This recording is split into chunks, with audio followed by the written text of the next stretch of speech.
네, 안녕하십니까. 한국외국어대학교 사학과에서 한국사를 가르치고 있는 반병률 교수입니다. 오늘은 그 홍범도 장군에 관해서 말씀을 드려야 되는데, 이 독립운동가들, 특히 항일무장 투쟁의 지도자들 중에서 이 홍범도 장군은 평가를 하기를 이제 그 연합과 통합을 주로 중시했던 분으로 이렇게 평가를 하고 있습니다. 이제 의병운동의 지도자였을 뿐만 아니라 이제 3.1운동 이후에 이제 독립군 운동의 이제 지도자였던 분인데, 이분에 관해서 오늘 강의를 해드리도록 하겠습니다. 여기 이제 지금 첫째 나온 사진은 이제 여기 홍범도 장군에 관한 여러 사진들인데, 우리 연령별로 또 시기별로 좀 차이가 있습니다. 이게 앞에 1910년대에 찍은 그 가운데 그 밀짚 모자 쓰고 있던 그 사진이 가장 빠른 시기인데, 1912년경에 그 일본 첩보자료에 나온 자료입니다.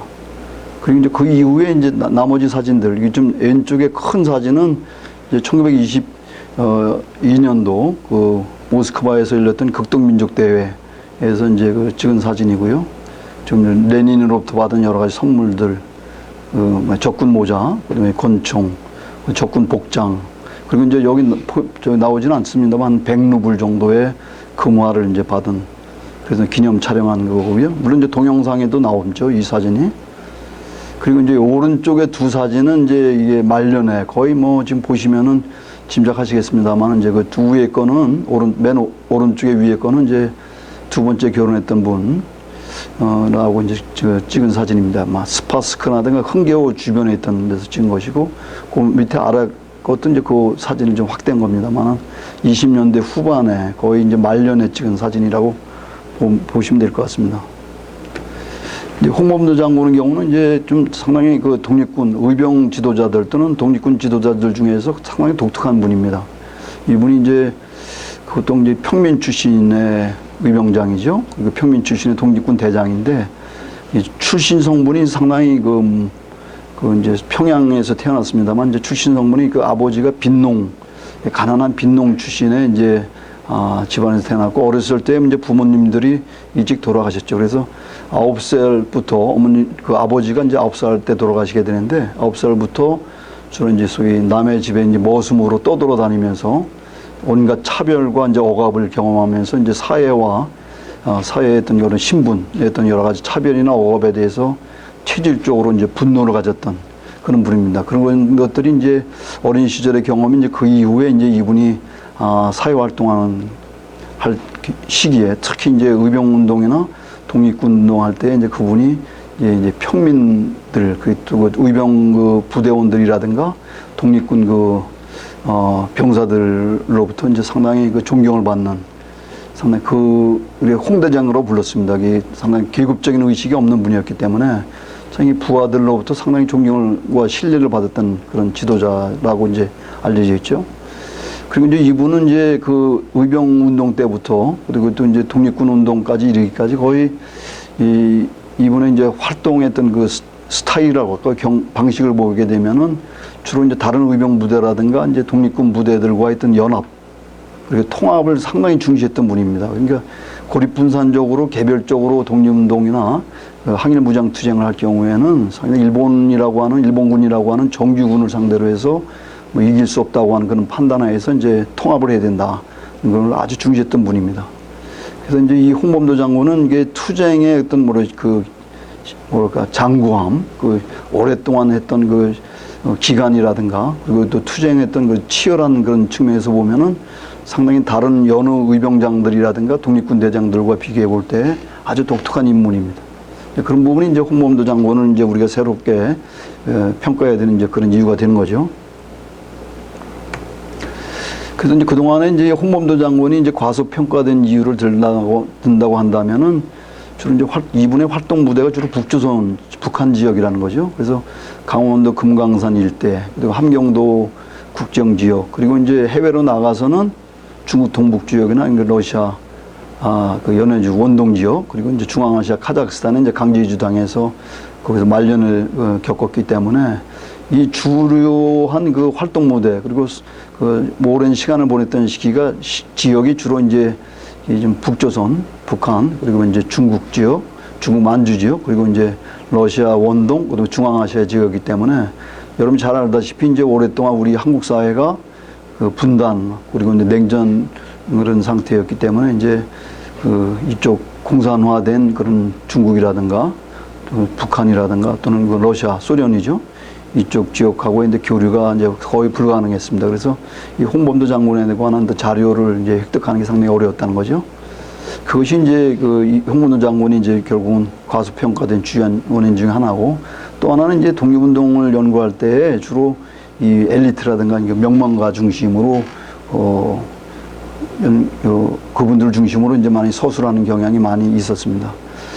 예를 들면 이제 이름이 나 있는 그런 분들이죠. 그 양반 출신이라든가 이제 신분적으로 그 상층 계급에 속했던 그런 분들을 주로 이제 많이 연구를 했습니다. 그렇기 때문에 예를 들면은 그 청산 전투에서 이제 그동안 김좌진이나 이범석이나 이런 분들에 비해서 실질적으로 이제 청산 전투의 주요한 그 주역 중에 한 분이었던 그 홍범도 장군이 오랫동안 과소평가되어 왔죠.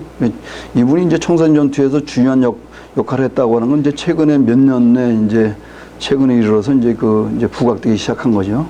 그분은 이제 대표적으로 그 대표적인 평민적 지도자, 빈농 출신의 이제 독립운동가였기 때문에 이제 주목을 받지 못했다. 이게 지금 두 번째 그 원인이라고 볼 수가 있습니다.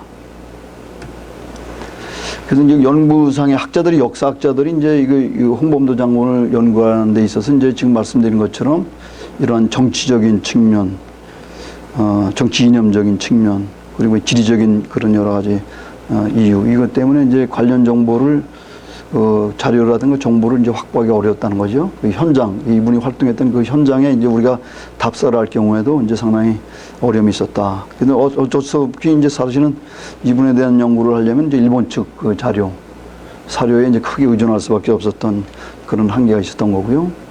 그 다음에 이제 소비에트 러시아, 공산주의, 사회주의 그 사회에서 말년, 러시아로 넘어간 이후에는 그쪽 지역에서 활동을 했기 때문에 이분이 이제 그쪽 러시아 지역에서 살았던 그 활동이라든가 이런 것들이 이제 주로 이제 상당히 그 연구하기가 이제 어려운 부분이 있습니다. 특히 이제 37년에 중앙아시아로 이제 강제 이주된 이후에는 그쪽에서 도대체 이 홍범도 장군이 어떤 생활을 했는가, 이 부분이 이제 상당히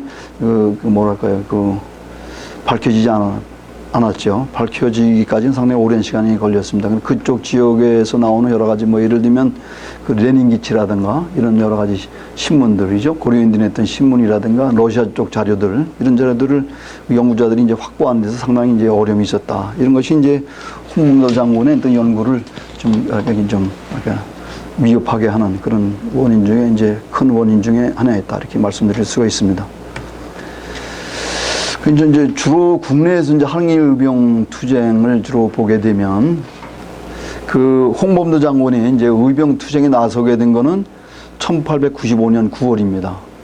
여러분 잘 알다시피 이제 1895년은 이제 청일 전쟁이 끝나고 그 이후에 이제 여러분이 잘 아는 열미사변, 그 명성황후가 일본에 있던 사무라이들에 의해서 이제 그 학살당하는, 피살당하는 그런 시기였죠. 그래서 이 홍범도 장군의 일지를 보게 되면은 이제 첫 의병에 나서게 된 것이 우리가 이제 1차 거기라고 할 수가 있는데 1895년 이제 9월 달에 이제 일어나게 됩니다. 이게 물론 음력입니다. 이거는 그 일지에 따르면은. 그래서 그 명성황후를 일본이라고 하는 예국, 다른 나라의 그 사무라이들이 이제 무자비하게 이제 학살했던 것, 그 사건에 분노를 끼워가지고 이 홍범도 장군이 이제 그 강원도 단발령에서 이제 김화 출신의 어떤 그 김수엽과 함께 거기에서 이제 황해도 서흥 출신의 그 김수엽과 같이 이제 의병대를 조직하는 것이 첫 번째 이제 거기라고 볼 수가 있습니다. 그래서 우리가 이걸 이제 가보 의병 이렇게 이제 부르게 되는데요. 물론 이제 정확하게 얘기하면 1894년이 가보년인데 이제 그 청일 전쟁 이후, 그다음에 명성황후 시해 사건 이런 일련의 사건을 이제 홍범도 장군이 주목을 하면서 이제 일어난 건데, 보통 우리가 이 가보년부터 이제 의병 운동이 시작했다고 해서 이제 대체적으로 이제 을미의병 이것까지 포함을 해서 이제 가보의병 이렇게 통상적으로 이제 학계에서는 부르는 겁니다. 그래서 1차 의병을 이제 1895년에 하는 것은 이제 첫 번째 거기라고 볼 수가 있습니다. 그래서 이제 이 첫 번째 이제 그 홍범도 장군이 의병을 일으키는 걸 이제 홍범도 장군의 어떤 일지를 보면은, 물론 이제 자서전이죠. 여기서 보게 되면은 이제 안변 학포에서 그 14명의 드는 그 주로 이제 포수들이죠. 빈농과 포수들을 중심으로 해가지고 이제 의병을 이제 결집을 해서, 그리고 이제 이 의병 부대가 이제 말하자면은 그 안변에 그 서광사절에서 거기서 옮겨가지고 이제 그 의병들을 모집하고 이제 유진석 진과 이제 철원 보계산에서 이제 합진했다. 그래서 이제 상당히 그 의병 부대의 이제 규모가 늘어났다는 겁니다. 그래서 그 이후에 이제 뭐 강원도 철원의 산악지대를 중심으로 해서 일본군들에 이제 대항하는 그 의병 부대를 조직하는데 한 300명으로 또 이제 시작을 해가지고 최초의 전투를 하게 되고, 또 나중에 이제 점차적으로 이제 의병 부대가 이제 그 강화돼가지고 1,400명까지 그 증강되기도 합니다. 결국 이제 이 안변 등지에서 이제 주로 이 강원도와 그 함경남도의 이제 접경지대에서 주로 의병 활동을 이제 지속하다가, 결국은 이제 이 1890년대 후반의 의병 운동이 이제 일본군의 어떤 집요한 그 탄압이라든가, 그리고 또 이제 여러 가지 홍범도 장군 입장에서 보면은 이제 탄환이 이제 많이 소진되는 그런 상황에서 이제 전반적으로 이제 의병 운동이 이제 뭐랄까 침체기로 들어가게 되고, 홍범도 장군도 마찬가지로 이 가보년부터 시작했던 그 의병 운동에서 의병 운동이 침잠화되면서 침체되면서 이제 홍범도 장군도 이제 의병 운동을 이제 접게 된다는 거죠. 그래서 이제 홍범도 장군이 이제 그 1890년대 의병을 이제 중단을 하고 이제 거기 이제 산으로 이제 사냥을 하면서 이게 생계를 유지하는 과정에서 이제 1904년, 5년, 이때 여러분 잘 아시는 이제 러일 전쟁이 일어나게 되죠. 근데 1904년 그 러일 전쟁 시기 동안에 이제 홍범도 장군은 1904년 러일 전쟁이 발발하고 한 그 여름에, 1904년 여름에 옛날에 이제 그 의병 운동했던 그런 경력이 드러나가지고 일본군에 이제 체포돼 가지고 한 6개월 정도 고생을 합니다. 그래서 이제 거기서 탈옥을 해가지고 다시 이제 1914년 말에 의병 운동을 다시 시작하는데, 이것은 이제 두 번째 이제 거기라고 볼 수 있습니다. 제2차 거기라고 볼 수 있는데, 뭐 유감스러운 거는 이때 이제 그 러일 전쟁 시기 또 1904년 말에 시작했던 그 2차 거위에 대한 그 기록이 이렇게 남아있지 않습니다. 간단하게 이제 홍범도 일지에 이제 언급이 될 정도죠. 그리고 이제 여러분이 잘 알다시피 이제 본격적으로 이제 그 홍범도 장군이 의병 운동을 시작하는 건 이제 정민현, 소위 이제 그 고종 황제의 이제 그리고 뭐랄까요, 그 선양, 그 이제 아들인 그 순종 황제에게 이제 말하면 그 황제 자리를 이제 물려주는, 선양하는, 그리고 이제 군대 해산하는 이런 것이 이제 정민현인데, 이제 군대 해산하는 이게 정민조약에서 이제 군대 해산이 되고, 또 고종이 이제 양해를 하는 그런 상황에서 이제 1907년 9월에 가게 되면 여러분이 잘 알다시피 이제 총포 및 그 화약 단속 그 법이 이제 발포가 되죠. 그래서 이제 주로 이 포수들을 중심으로 하는 그 사냥꾼들이 갖고 있는 이제 무기를 이제 회수하게 되면서 이제 포수들의 어떤 그 생계를 이제 심각하게 이제 위협을 하게 되는 거죠. 그래서 이제 여기에 이제 그 홍범도 장군이 의병들을 이제 결집을 해가지고 일본군이라든가 뭐 일진애가 이제 말하면 그 사냥, 그 함경도 일대에 그 이제 사냥꾼들, 포수들의 어떤 무기, 총을 이제 압수하는 그런 상황에서 이제 거기에 그대로 앉아서 이제 거기에 굴복해서 이제 총기를 그 반납하는 것보다는 그것에 대항을 해서 저항해서 우리가 싸워야 된다고 하는 그런 이제 주장을 해가지고 이제 그 홍범도 장군이 이제 그 의병 운동을 다시 일으키는 겁니다. 그래서 보통 이것을 우리가 제 3차 거기다 이렇게 얘기합니다. 그래서 이제 그 의병 운동을 이제 본격적으로 시작하는 것이죠. 그래서 이제 여러분 잘 알다시피 이제 1907년 11월 달에 이제 그 후치령 전투라는 게 있습니다. 가장 큰 전투인데, 이제 후치령 전투에서 이제 그 일본군과 그 대규모 일본군과 이제 큰 전투를 이제 치르게 되죠. 그리고 이제 이 홍범도 장군이 이제 그 이후에 1907년, 그 다음에 이제 1908년에 이제 이르러서 계속 이제 의병 투쟁을 이제 지속하게 되는 건데, 1908년이 이제 홍범도 장군 또 함경도 일대 이제 포수라든가 그 빈농 출신의 의병들이 이제 항일 의병 투쟁을 가장 그 치열하게 했던 시기가 이제 1908년입니다. 이 1908년에 보통 이제 6월 달까지 1월부터 6월까지 그 홍범도 일지에 입각을 해가지고 이제 그 전투를 벌인 거 보면 보통 한 20회 정도 됩니다. 그러면 한 6개월에 걸쳐서 20회 정도면은 한 달에 한 3회 정도 전투를 하게 되는데, 그만큼 이게 홍범도 부대가 거의 일본군을 상대로 해서 아주 상당히 잦은 전투를 했다는 거죠. 그러다 보니까 이제 그 의병 투쟁이 한편으로는 이렇게 치열하게 되면서 또 한편으로는 뭐냐면 그 계속된 그 전투로 인해 가지고 탄환이 이제 절대적으로 부족하게 됩니다. 이 탄환이 부족하게 되면은 이제 총기는 갖고 있다고 하더라도 이게 이제 애물단지가 되는 거죠. 총탄이라는 게 없으면은 그 총기, 그 무기, 총이라고 하는 것은 이제 애물단지가 되는 거죠. 그래서 이제 1908년 중반이 되면은 이제 홍범도 장군이 이제 그 간도라든가 또는 연해주로 이 탄환을 구입하기 위한 그 소위 요원들을 이제 파견하게 됩니다. 대표적으로 이제 연해주 지역으로 조화여와 김충렬이라는 사람을 이제 파견하게 되는데, 이 사람들이 거기 가서 이제 말하면 다음에 말씀드리겠습니다만은 거기에서 이제 말하면 이범윤에 의해서 감금이 돼가지고 이제 말하면 그 탄원을 구해주지 못하고 말하면 돌아보지 못한, 성과를 거두지 못하는 그런 상황에 빠지게 됩니다. 그래서 이 홍범도 장군은 이제 탄원이 부족하게 되니까 일본군이 또 이제 그 아주 치열하게 한편으로는 의병들의 이제 회유 작전을 하고, 또 한편으로는 말하면 그 톱을 하는 이 일본군의 집요한 그런 것에 의해서 이제 결국은 의병 운동이 상당히 이제 어려운 조건에 이제 처하게 되는 거죠. 그 이제 한편으로는 이제 탄환이 없을 뿐만 아니라 일본군이 집요하게 추적을 하기 때문에 나중에 보면 이제 홍범도 일지 이제 뿐만 아니라 그런 상황, 어려운 상황이 이제 상당히 이제 나타나게 되는데, 이 홍범도 장군이 이제 결국 이제 그런 부분이 이제 상당히 이제 그 의병 투쟁 계속할 수 없는 그 상태로 된다는 거죠.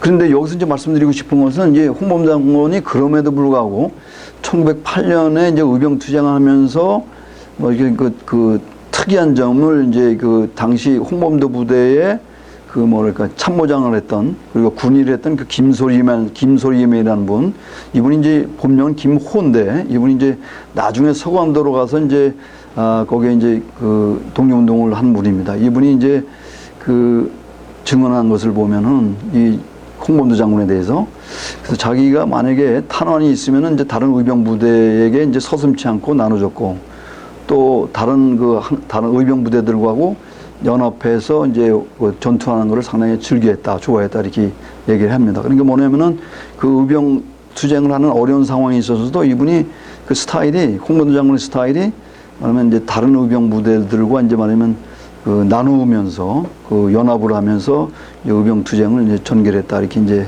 그런 걸 우리가 이제 확인할 수가 있습니다. 그래서 이제 1908년 말 이후부터 결국 이제 그 어떤 상황이 처하게 되냐면은 그 홍범도 장군이 계속된 그 전투, 그리고 일본군의 추격으로 인해서 이제 그 어떤 상황에 빠지게 되면 이제 이렇게 이제 홍범도 일지에 쓰고 있습니다. 약철이 없어서, 그 약철이라는 것은 이제 그 탄환을 얘기하는 거죠. 이 탄환이 없어서 일본군과 싸움도 못하고, 또 일병이 온다고 하면은 도망하여 매를 본 그 꿩이 숨듯이 죽을 지경으로 고생하다가 할 수 없어서 중국 땅 탕해로 넘어갔다, 이렇게 이제 썼습니다. 그러니까 이제 탄환이 다 떨어지고 일본군들이 추격이 심해져서 싸우지도 못하고 매를 본 꿩이 숨듯이 이게 이제 도망을 갔다는 거죠. 할 수 없이. 그래서 결국은 그 홍범도 장군이 이제 1908년 10월 말에 이제 해산진을 거쳐가지고 거기서 마지막으로 이제 거기서 이제 그 일본군 수비대, 해산진에 한 150명 정도의 일본군 수비대를 습격하는 그런 전투를 벌입니다만은, 그 이후에 결국 이제 그 전투에서 일본군의 반격을 받아가지고 결국은 이제 마지막 전투이긴 합니다만은 마지막으로 생존 남아있는 40명의 의병을 데리고 이제 압록강을 건너게 되는 거죠. 그것이 이제 국내에서 이제 해외로 망명하는 제1차 망명이라 볼 수가 있습니다. 근데 이 당시 넘어갈 때, 이제 압록강을 넘어갈 때, 이제 이 홍범도 장군이 이제 그 글을 남긴 것이 있습니다만은 이제 당시 둘째 아들, 이제 첫 번째 아들은 그 아들이 홍양순이고 두 번째 아들이 이제 홍용환인데 이제 여기서 제가 얘기를 하지는 않았습니다만은 이제 1908년에 일본군이 이제 홍범도 장군을 해유시키기 위해서 이게 이제 부인인 그 단양이 씨라고 이제 뭐랄까 신계사에 들어갔을 때 금강산 신계사 들어갔을 때 이제 그 알게 됐던 그 부인 그 여자 이름이 이제 단양이 씨인데 그 단양이 씨와의 사이에 이제 두 아들을 낳게 됩니다. 첫째 아들이 이제 홍양순이고 둘째 아들이 홍용환인데 그 홍양순은 그 1908년에 그 정백이라고 정평의 밤액 전투라고 하는 데서 그 전사를 하게 됩니다. 중대장이었죠. 이제 부인도 이제 말하면 홍범도 장군을 해유하기 위해서 일본군이 이제 잡아가지고 이제 뭐랄까 고문을 가하고 이런 마당에 그 바람에 이제 고문의 후유증으로 이제 돌아가게 되는데 그래도 그 부인과 첫째 아들이 이제 다 이제 죽은 상태에서 이제 둘째 아들을 홍용환 당시 12살입니다만은 홍용환을 데리고 이제 압록강을 같이 건너게 되는 거죠. 40명의 이제 의병 동지들 데리고 이제 압록강을 건너서 지금 서관도 지역에 통화죠. 통화 지역으로 이제 망명을 하게 되는 겁니다. 근데 당시에 이제 그 러시아로 넘어가는 과정도 상당히 어려운 과정입니다만 그 최병준이라고 하는 이제 동지에게 이제 어린 아들 홍용환을 맡기게 되는 거죠. 이제 최병준에 대해서는 좀 나중에 여러분들이 소개할 기회가 있으면 또 별도로 얘기를 하겠습니다. 그리고 이제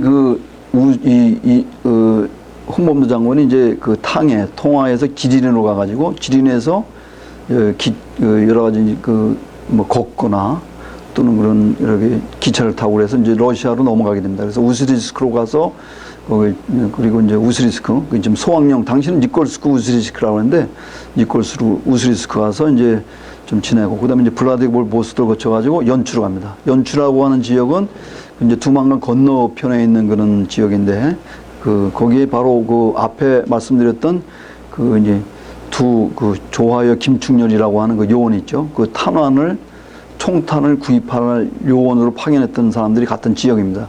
그 연추로 말하면 두 탄환을 구입하러 보냈던 그 사람들 그 행방 그건 이제 뒷소식을 이제 알기 위해서 그렇게 간 거죠. 그리고 이제 거기 가서 이제 말하면 그 이범륜 의병장이 되는 그 이범륜을 만나서 말하면 이 두 요원을 이제 감금한 것에 대해서 이제 아주 항의를 합니다. 이 두 사람을 이제 보냈는데 왜 이 두 사람을 감옥에 가뒀느냐. 이범륜에게 따지는 거죠. 근데 이범륜은 여러 가지 이제 말로 이제 그런 이제 둘러댑니다. 자기는 책임이 없다는 식으로 해가지고 그래서 이제 홍범도 장군은 이제 이범륜 선생에 대해서 이제 큰 이제 오해 이제 불만을 갖게 되는 거죠. 그래서 이제 연추에서 이 사람이 이제 그 홍범도 장군이 연추를 떠나서 이제 우스리스크 다시 기원하게 되는 겁니다.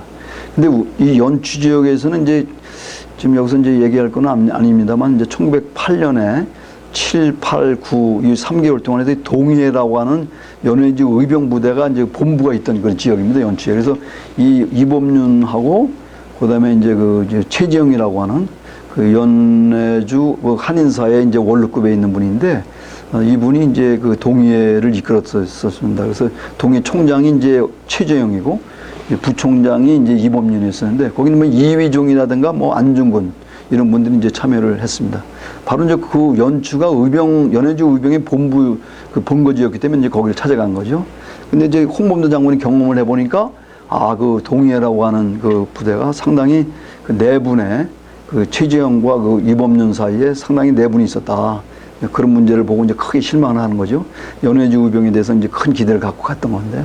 그래서 이제 연추를 떠나서 말하면 이제 우스리스크로 오게 된 겁니다. 그래서 그 홍범도 장군이 이제 연해주 간 이유는 이제 그거죠. 그 연해주 지역의 이범륜 부대. 거기 연합할 그런 가능성을 이제 모색하기 위해서 간 것이고, 그다음에 특히 이제 안중근이나 우덕순이 이제 나중에 해고를 해서 또는 안중근 의사의 경우는 이제 그 재판 과정에서 얘기한 겁니다만은 이제 1908년 여름에 말하면 이제 함경도 지역에서 활동하고 있는 이제 홍범도 부대하고 이제 연합을 이제 모색했다는 거죠. 그래서 아마 그것이 실질적으로 이제 연락이 됐는지 모르겠습니다만은 이제 그런 것들이 이제 이 홍범도 장군이 이제 연해주 의병에 대해서 큰 기대를 갖고 이제 갔던 이유 중에 하나죠. 근데 그것이 이제 큰 이제 뭐랄까 실망으로 그 기대감이 이제 실망으로 이제 바뀌었다는 겁니다. 그래서 이제 그 우스리스크 지역이죠. 이 추풍으로 돌아와서 여기에서 이제 홍범도 장관이 다시 국내로 진공작전을 하기 위해서 이제 의병 부대를 모집을 하게 됩니다. 그래서 이제 결국은 이제 여기에 최원세라고 하는 사람, 이분이 이제 이 국내로 그냥 소부대라고 하더라도 그 의병 부대를 이끌고 국내로 진공을 하겠다고 하는 이제 홍범도 장군을 설득을 해가지고 이 최원세라는 분이 내가 여기서 이제 그 군자금을 모집할 테니까 좀 참으시고 좀 기다렸다가 하여튼 뭐 다시 본격적으로 그 국내 진공 작전을 합시다. 이렇게 해가지고 이제 그 홍범도 장군이 이제 기다렸던 거죠. 기다려가지고 이제 이 뭐랄까 이제 러시아의 그 원어인들 이미 이제 러시아 국적을 갖고 있는 그 박기만이라든가 이런 사람들이 이제 총무 역할을 하면서 이제 러시아로부터 이제 무기를 구입하겠다 이런 약속을 하고 이제 그래서 모든 자금을 이제 이 박기만을 비롯한 이 사람들한테 줬는데 이 사람들이 그런 이제 자금을 다른 쪽에 쓴 거죠. 총기와 탄약을 구입하는데 대부분 써야 되는데 이제 자기들 활동비를 썼다고 이렇게 변명하게 되니까 홍범도 장군이 이제 이건 이제 일이 망쳤구나. 그래서 이제 이 박기만을 이제 즉석에서 처단하게 됩니다. 그 처단한 사건으로 인해 가지고 거기 이제 문창범이나 이런 추풍사사, 그러니까 우스리스크 주변에 있는 그 4개의 큰 마을의 이제 소위 토호들, 그 원어인 토호들이 이제 말하면 이범윤 지휘하에 있었던 그 관리사 250명을 파견해가지고 이제 그 홍범도를 감금을 하는 겁니다. 2주일 동안을 이제 홍범도에 있던 그 부하들을 이제 감금을 해가지고 이제 그 이범윤에게 이제 연락을 해가지고 가능한 한 이범윤에게 이제 물어보는 거죠. 이 홍범도를 어떻게 처치할 것인가. 그래서 이제 결국은 이제 그 기다리는 도중에 엄청나게 이제 말하면 이 홍범도 장군은 일지에 그렇게 썼습니다만 죽을도록 매를 맞았다는 거죠. 죽을 정도로 이제 매를 맞을 정도로 2주 동안 고생하는데 러시아 카자크 부대에서 이 소식을 알고 이제 8명의 카자크 병대를 이제 파견해가지고 이제 홍범도를 이제 석방을 합니다. 그리고 가까스로 이제 살아남은 거죠.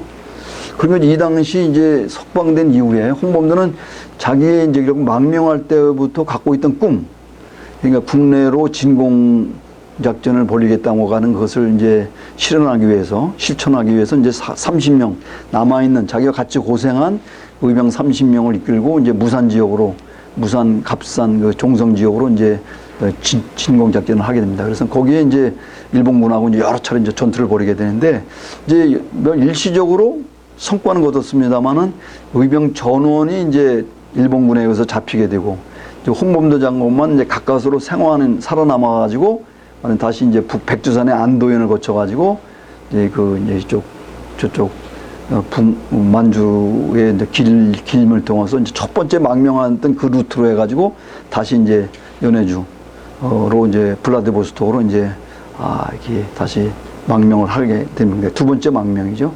거기서 이제 그 블라디보스톡에 다시 망명을 해서 결국은 그 홍범도 장군이 이제 두 번째 말하면 그 이후에 이제 다시 국내 진공 작전을 준비하는 그런 준비 단계로 이제 넘어가게 되는 거죠. 그래서 이제 지금까지 말씀드린 것은 주로 이제 이 홍범도 장군의 이제 1차부터 이게 3차까지의 그 의병, 그리고 이제 연해주로 첫 번째로 망명을 해가지고 다시 국내 진공 작전을 준비하면서 소규모이지만 어떤 함경도 국정지도까지 이제 진공 작전을 했습니다만은 그것이 이제 실패로 돌아가고 이제 가까스로 홀로 살아남아가지고 이제 블라디보스톡 다시 기원하는 그런 시기까지 되겠습니다. 제가 말씀드리고 싶은 것은 뭐냐면은 그 의병 투쟁 과정에서 홍범도 장군은 끊임없이 이제 연합과 그 통합을 이제 추구하면서 말하면 일본군의 그 지대한 타격을 가하려고 이제 그런 이제 그 의병 투쟁을 이제 준비를 하고 이제 추구를 했다. 이런 게 그렇게 이제 정리를 할 수 있겠습니다. 네, 첫 번째 강의는 여기서 마치도록 하겠습니다. 네, 고맙습니다.